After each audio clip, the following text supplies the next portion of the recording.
Գարեգին ԲՆ կարող է տեղափոխվել ՌՏ նրա եղբայր Եզրասը Մոսկվայում հոգևորականների ժողով է հրավիրել։ Բաղրամյան 26 տելեգրամյան ալիքի տեղեկություններով Ռուսաստանում որոշակի խմորումներ են տեղի ունենում Գարեգին B. Կտրիչ Ներսիսյան հնարավոր հրաժարականին ընդառաջ։ Ըստ տելեգրամյան ալիքին հասած տեղեկությունների ռուսաստանյան ուժային որոշ կառույցներ կանխատեսում են, որ նա շուտով այլևս չի կարողանա պահպանել վերահսկողությունը Հայաստանում եւ ստիպված կլինի կամ հրաժարական տալ կամ լքել երկիրը։ Նշվում է, որ այս սցենարի դեպքում հաշվարկված է, որ նրան առաջարկվի չհրաժարվել կաթողիկոսական գահից, այլ կաթողիկոսի կարգավիճակում տեղափոխվել Ռուսաստան եւ այնտեղից հեռակա կառավարել։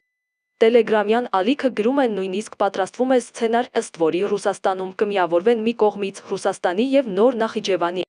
իսկ մյուս կողմից Հարավային Ռուսաստանի հայոց թեմերը եւ կստեղծվի այսպես ասված վտարանդի կաթողիկոսական աթոռ, ինչպես օրինակ Անտիլիասի աթոռն է։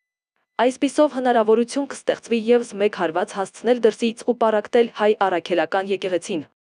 Այս թեման քննարկելու համար օրեր առաջ Ներսիսյանի եղբայր Եզրասը Մոսկվայում հոգևորականների ժողով էր հրավիրել։ Մեր տեղեկություններով ժողովի ընթացքում ներկայացվել է վերոնշյալ սցենարը հոգևորականներից կարծիք լսելու եւ տրամադրություններ շոշափելու համար։ Հոգևորականների մեծ մասը տարակուսանք է հայտնել, որ այդ քայլը պառակտիչ կլինի հայ առաքելական եկեղեցու համար, որից երկար ժամանակ եկեղեցին չի կարողանա ապաքինվել։ Այդուհանդերձ Եզրասը պնդել է, որ տվյալ սցենարն է հիմնական, այլ ընտրանքը եւ այն ինչ որ իմաստով նույնիսկ պարտադրված է, ասվում է հրապարակման մեջ։